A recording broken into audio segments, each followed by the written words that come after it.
Hello दोस्तों, examination classes में आपका स्वागत है। आज मैं आप लोगों के लिए यूपी पुलिस कंप्यूटर ऑपरेटर का दोस्तों जो जीके वाला पोर्शन चला रहा हूं उसमें क्लास नंबर 32 लेके उपस्थित हुआ। हाँ दोस्तों, आज का टॉपिक है जो भूगोल के विविध प्रश्न बनते हैं दोस्तों, आज उसको हम डिस्कस करेंगे। आइए दोस्तों स्टार्ट करते हैं। भारत के नियंत्रक एवं महालेखा परीक्षक का कार्यकाल 6 वर्ष का होता है। वहीं पे अगर देखा जाए दोस्तों, प्रधानमंत्री का कार्यकाल कितना होता है? 5 वर्ष का होता है। राष्ट्रपति का कार्यकाल कितना होता है दोस्तों? 5 वर्ष का होता है। अगर हम बात करें दोस्तों कि राज्यसभा के सदस्यों का राज्यसभा के सदस्यों का कार्यकाल कितना होता है? सदस्यों का कार्यकाल, तो ये दोस्तों कार्यकाल 6 वर्ष का होता है। ठीक है, कार्यकाल इन राज्यसभा वालों का 6 वर्ष। अगर यहीं पे लोकसभा की बात करें दोस्तों, लोकसभा की तो 5 वर्ष होता है। इनका कितने वर्ष होता है? 5 वर्ष होता है। ठीक, तो भारत के नियंत्रक एवं महालेखा परीक्षक का कार्यकाल 6 वर्ष का होता है। 65 वर्ष की आयु में जो पहले हो 65 वर्ष की आयु में जो पहले हो तक होता है। मीन्स दोस्तों कि 65 वर्ष की आयु तक ये अपनी ड्यूटी कर सकते हैं। समझ में आया? 65 वर्ष की आयु में ये रिटायर हो जाएंगे। 65 वर्ष की आयु के बाद इनको नहीं रखा जाएगा। अब समझ में आया बात? आगे चलते हैं।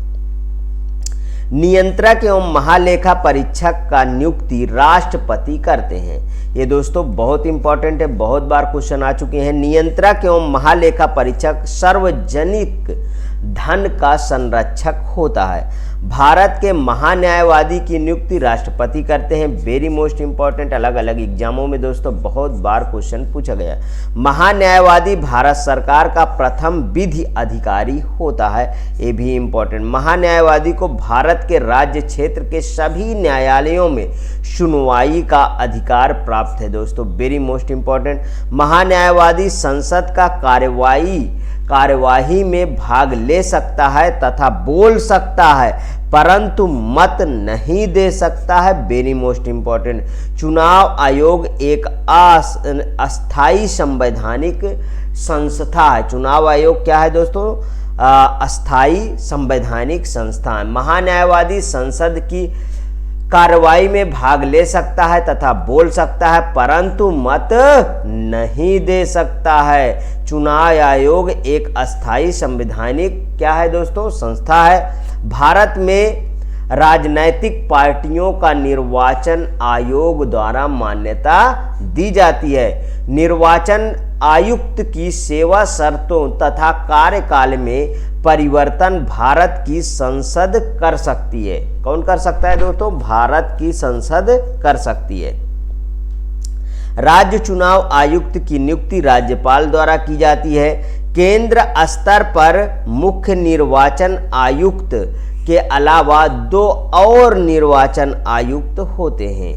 2 और निर्वाचन आयुक्त होते हैं। वर्तमान में दोस्तों मान्यता प्राप्त राष्ट्रीय राजनीतिक दल और उनके चुनाव चिन्ह देख लेते हैं दोस्तों। जैसे भारतीय जनता पार्टी इस समय दोस्तों सेंट्रल में कौन है? भारतीय जनता पार्टी ही है। केंद्र की बात करें तो कौन सी पार्टी है दोस्तों? भारतीय जनता पार्टी। इनका चुनाव चिन्ह है कमल का फूल। भारतीय राष्ट्रीय कांग्रेस का हाथ का पंजा है। आम आदमी पार्टी का दोस्तों झाड़ू है। बहुजन समाज पार्टी का दोस्तों हाथी है, असम को छोड़कर। ठीक है। मार्क्सवादी कम्युनिस्ट पार्टी हसिया, हथौड़ा एवं तारा है। नेशनल पीपुल्स पार्टी पुस्तक है। नेशनल पीपुल्स पार्टी का क्या है दोस्तों? पुस्तक है। आगे देखिए, चुनाव आयोग ने समाजवादी पार्टी को राज्य स्तरीय पार्टी के रूप में मान्यता दी है। चुनाव का अधीक्षण, निर्देशन और संचालन तथा निर्वाचक सूची की तैयारी करना चुनाव आयोग के कार्यों में शामिल है। मुख्य निर्वाचन आयुक्त को साबित कदाचार या असमर्थता के आधार पर हटाए जाने के लिए संसद के प्रत्येक सदन द्वारा अपनी कुल सदस्य संख्या के बहुमत तथा उपस्थिति और मत देने वाले सदस्यों के कम से कम 2/3 बहुमत द्वारा समर्थित समावेदन उसी सत्र में राष्ट्रपति के समक्ष रखे जाने पर राष्ट्रपति के आदेश द्वारा ही पद से हटाया जा सकता है। भारत में मतदाता की सूची को अद्यतन करने की जिम्मेदारी चुनाव आयोग को है दोस्तों। किसके पास है? पूरा पावर कहिए चुनाव का चुनाव आयोग के पास होता है। लोकसभा के सदस्य का निर्वाचन गुप्त मत द्वारा किया जाता है।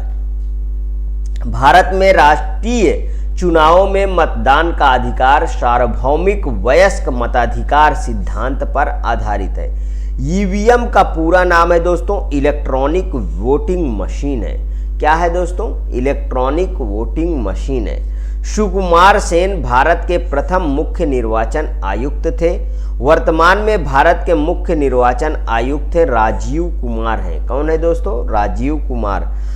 निर्वाचन आयुक्त का कार्यकाल 6 वर्ष का होता है अथवा 65 वर्ष की आयु में जो पहले हो तक होता है। इसका मतलब जो पहले हो तक होता है, इसका मतलब थोड़ा समझा देता हूँ। देखिए, ये तो 6 वर्ष 65 वर्ष की आयु में उसका कार्यकाल पूरा हो चुका हो, या 65 वर्ष वो पूरा कर लिए हो तब भी वो रिटायर हो जाएंगे। समझ में आया दोस्तों?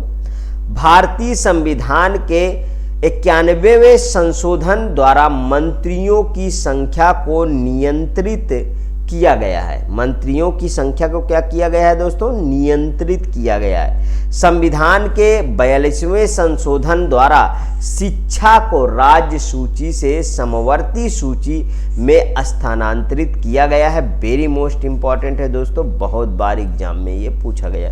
भारत के संविधान में मौलिक कर्तव्यों को 42वें संविधान संशोधन द्वारा वर्ष 1976 में सम्मिलित किया गया है। संवैधानिक 73वां संशोधन अधिनियम 1992 20 लाख से अधिक जनसंख्या वाले सभी राज्यों हेतु पंचायती राज्य की 3 स्तरीय प्रणाली हेतु प्रावधान करता है। कितने दोस्तों? 3 स्तरीय प्रणाली हेतु प्रावधान करता है। 92वें संविधान संशोधन अधिनियम 2003 द्वारा 8वीं अनुसूची में बोडो, डोगरी, मैथिली तथा संथाली भाषा को शामिल किया गया है। वेरी मोस्ट इंपॉर्टेंट है दोस्तों, बहुत बार एग्जाम में ये पूछा गया है।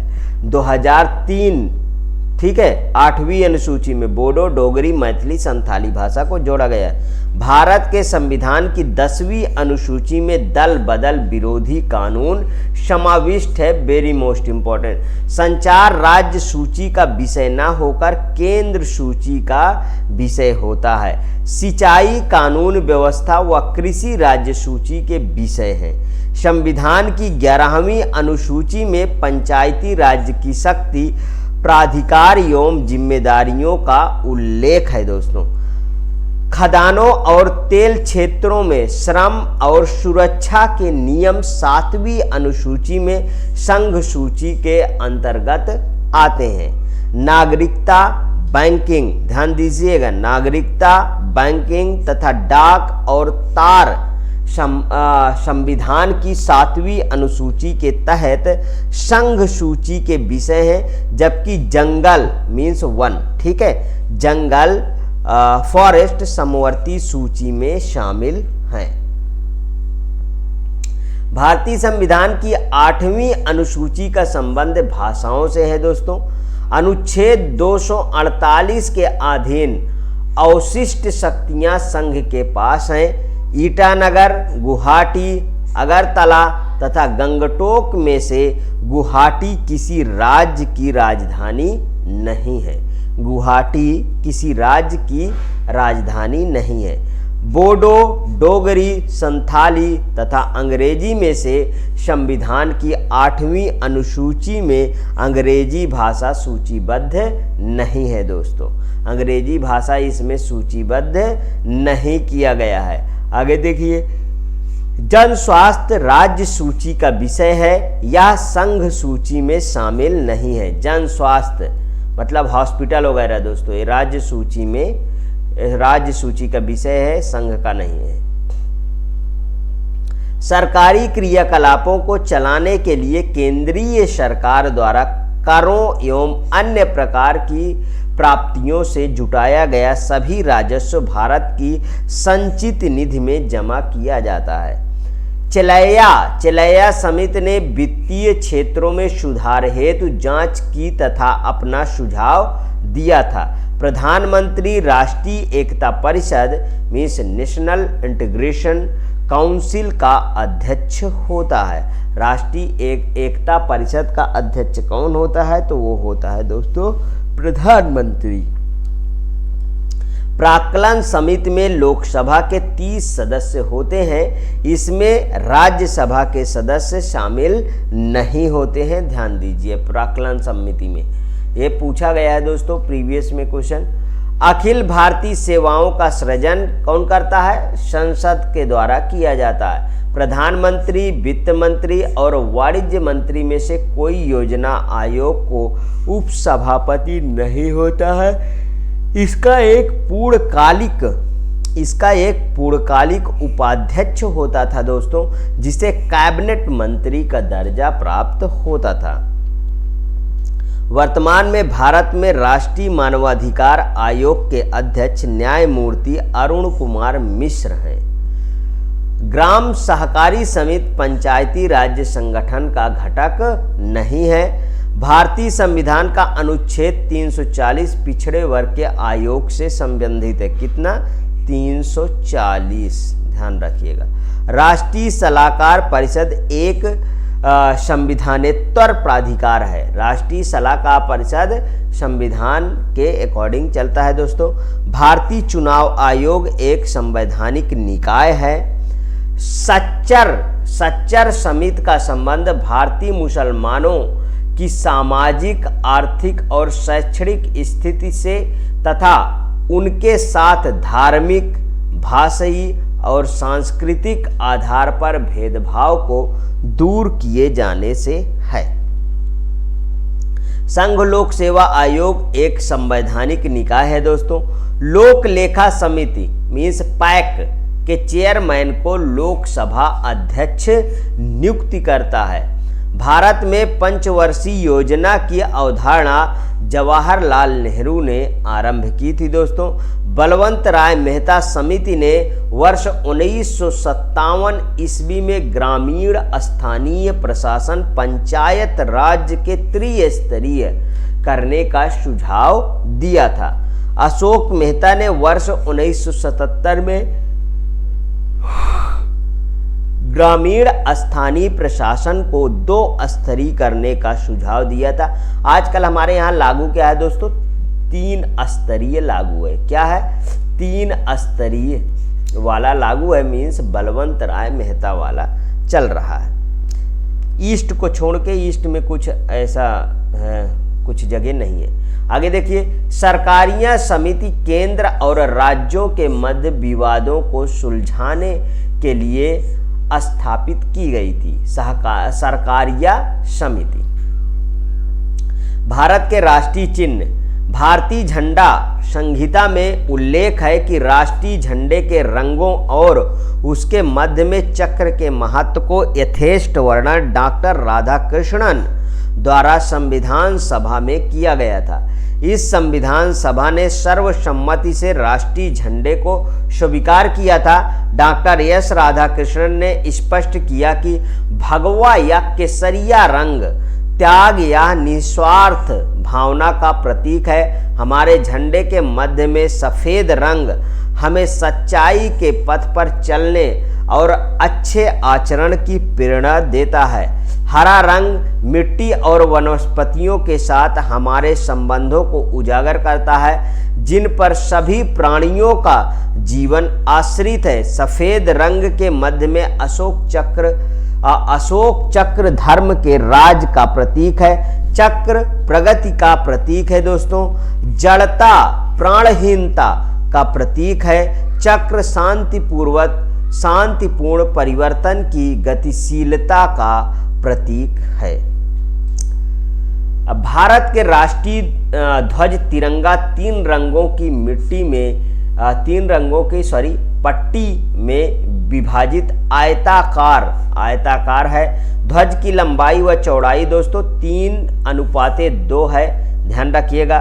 सबसे ऊपरी पट्टी गहरे केसरिया रंग, साहस का प्रदर्शन के बीच में श्वेत, शांति और सच्चाई, और सबसे हरी पट्टी उर्वरता तथा समृद्धि का प्रदर्शन है। ध्वज के बीच की पट्टी में एक नीला चक्र है जिसमें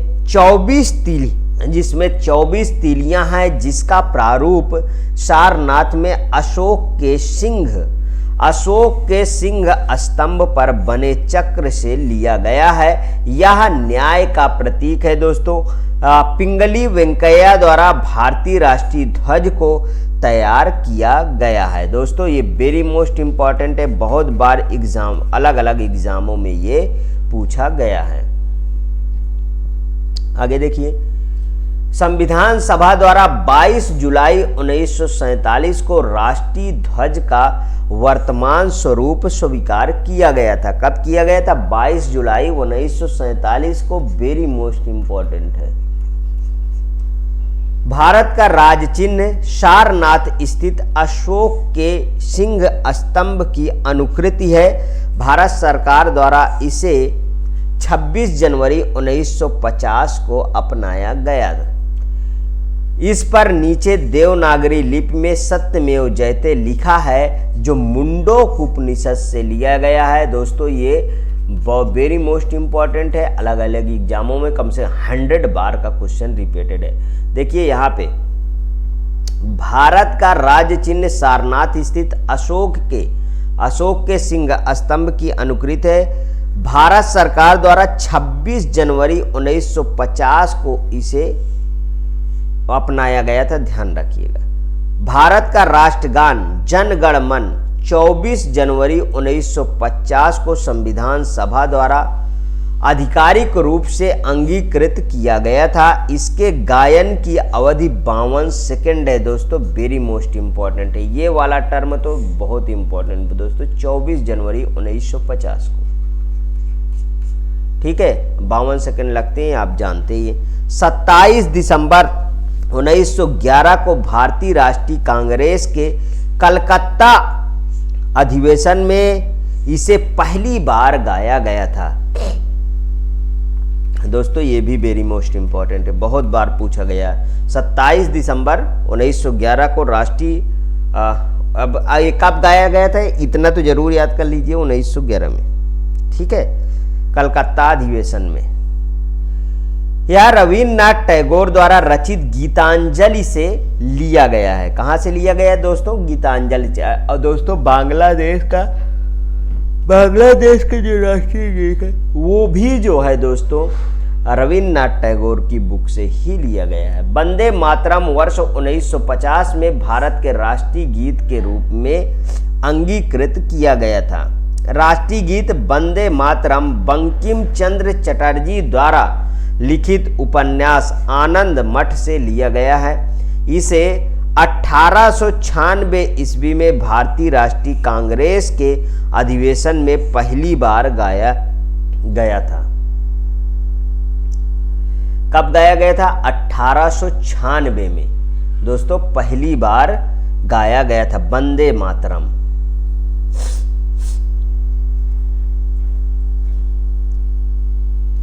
आगे देखिए, भारत का राष्ट्रीय कैलेंडर शक संवत पर आधारित 22 मार्च 1957 को अपनाया गया।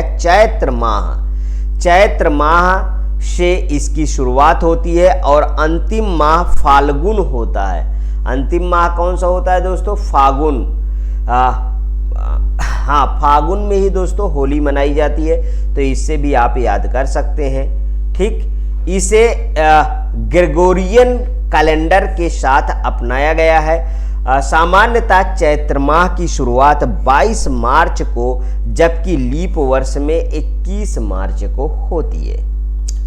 गंगा की डॉल्फिन वैज्ञानिक नाम है दोस्तों प्लेटनिस्ता गंगटिका को भारत के राष्ट्रीय जलीय जीव के रूप में स्वीकार किया गया है।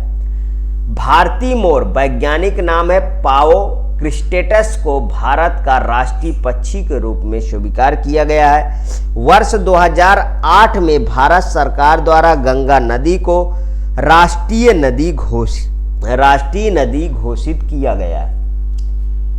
भारत सरकार द्वारा स्वाधीनता दिवस 15 अगस्त, गणतंत्र दिवस 26 जनवरी, ध्यान रखिएगा दोस्तों, बहुत लोगों को तो ये भी नहीं पता रहता है।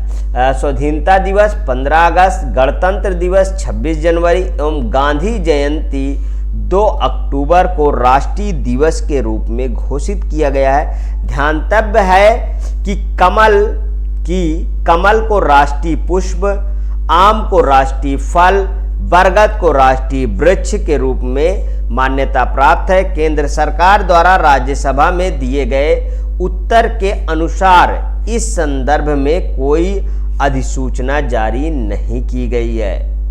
हमारे संविधान में स्वतंत्रता, समानता, बंधुत्व, लिबर्टी, इक्वलिटी एंड फ्रेटर्निटी के सिद्धांत को फ्रांस के संविधान से लिया गया है।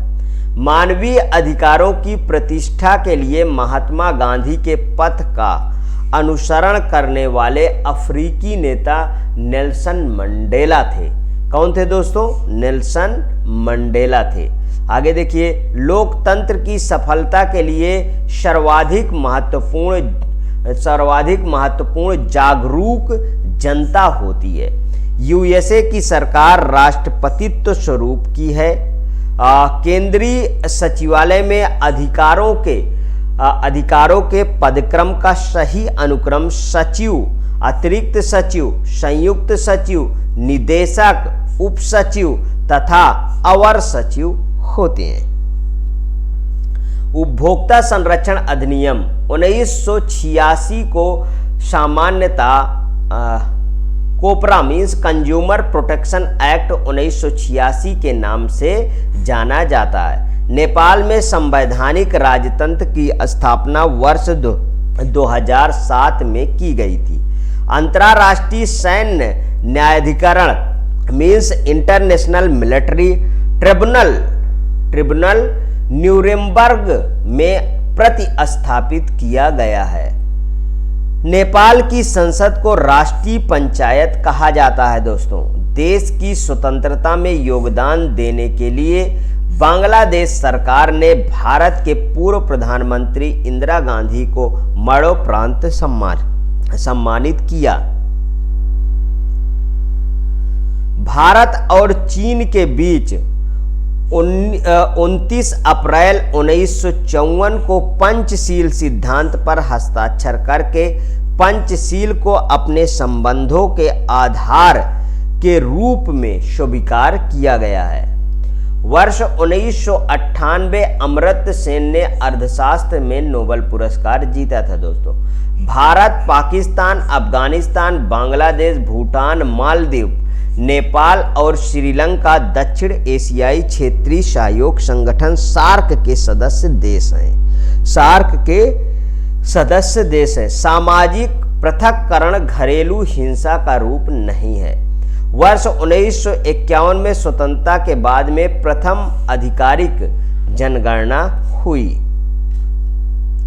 नाबार्ड की स्थापना शिवरमन समिति की सिफारिश पर हुई थी। एशियन का मुख्यालय जकार्ता, इंडोनेशिया में स्थित है। एयरफोर्स वन जहाज में अमेरिका के राष्ट्रपति यात्रा करते हैं। एयरफोर्स वन जहाज में अमेरिका के राष्ट्रपति यात्रा करते हैं। दोस्तों, इजराइल का संबंध ब्रिक्स से नहीं है। इजराइल ब्रिक्स का सदस्य नहीं है। दोस्तों, सूचना का अधिकार अधिनियम वर्ष 2005 में अस्तित्व में आया। सूचना का अधिकार अधिनियम वर्ष 2005 में अस्तित्व में आया। मालदीव गणराज्य हिंद महासागर में स्थित है। विश्व व्यापार संगठन WTO, ठीक है, का मुख्यालय जेनेवा में स्थित है। दोस्तों, ये सब क्वेश्चन बहुत बार पूछे गए हैं एग्जामों में, इसलिए जितनी बार इसको पढ़िए उतना कम है। आगे देखिए, फेरा का विस्तारित रूप है foreign exchange regulation act. Next, Bharat आने वाले प्रथम अमेरिकी राष्ट्रपति ड्वाइट डी आइजनहावर थे। ड्वाइट डी आइजनहावर थे दोस्तों। वर्तमान में ब्रिटेन के प्रधानमंत्री ऋषि सुनक हैं।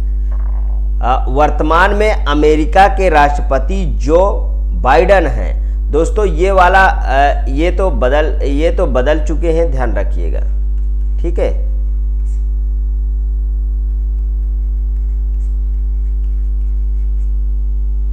कमेंट बॉक्स में आप बताइएगा कि ब्रिटेन के इस समय के प्रधानमंत्री कौन है, और दोस्तों वो भी मैं बता देता हूं फीमेल है। आगे देखिए, प्रसिद्ध उद्धरण लोकतंत्र सरकार जनता का जनता द्वारा जनता के लिए शासन अब्राहम लिंकन ने दिया था।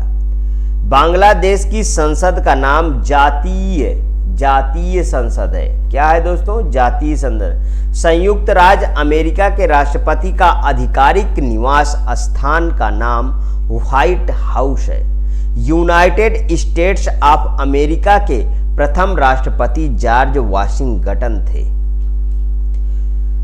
लोकशाही सरकार की स्थापना का श्रेय रूसों को जाता है।